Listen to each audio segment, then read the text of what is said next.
We do not want to see another Iron Curtain in Europe.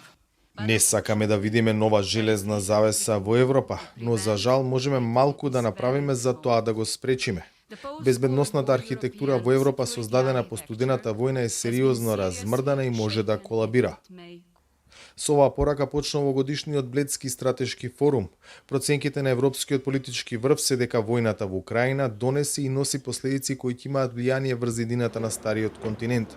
Но и покрај високата цена која на економски план ја плаќа, Европската унија уверува дека нема дилеми дека поддршката за Украина ќе остане се до победа. Putin cannot win this war, and Ukraine must win this war. Путин не смее да победи, а Украина мора да ја добие војната. Ова е апсолутно јасно. Затоа се мобилизиравме економски како никогаш досега. Брзо реагиравме и имплементиравме незапаметени санкции кои се на штета на Русија.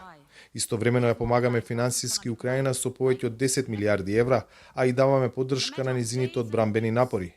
Тоа ќе го правиме се додека треба. Тоа го правиме за да ги поддржиме нашите европски вредности, но и да кажеме на Русија и на светот дека прекршувањето на меѓународните правила скапо чини. Мора да ги поддржиме демократиите кои се загрозени. Тука мислам и на Западен Балкан. Да нема дилема за Западен Балкан. Регионот е дел од европското семејство.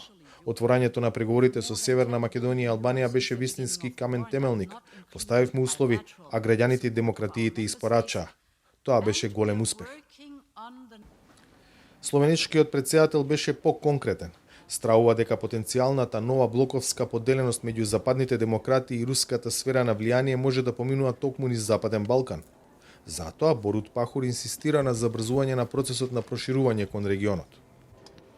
The longer the EU enlargement process, the more these countries. Колку подолго трае процесот на проширување, толку подолго земјите од Западен Балкан ќе бидат под потенцијално влијание на Русија. Можно е новата блоковска поделеност да поминува среде Западен Балкан.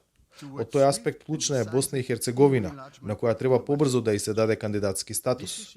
Но и Србија ќе има решавачка улога ако поделбата води низ Западен Балкан.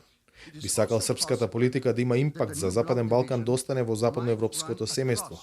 Тоа е комплексно прашање. Мислам дека Србија би расчистила со Русија само ако има чиста европска перспектива и место во Европската унија. Потребен е што е можно побрз консензус во Брисел дека проширувањето кон Западен Балкан е клучно геополитичко прашање. Прогнозите од форумот на кој учествува и шефот на македонската дипломатија како и представници на американската администрација се дека Европа треба да се подготвува за идни кризи, економски, енергетски и безбедносни, но при тоа да не ги загуби своите вредности кои му донесоа децениски мир и просперитет на континентот. За Гласот на Америка, Владимир Мирчевски.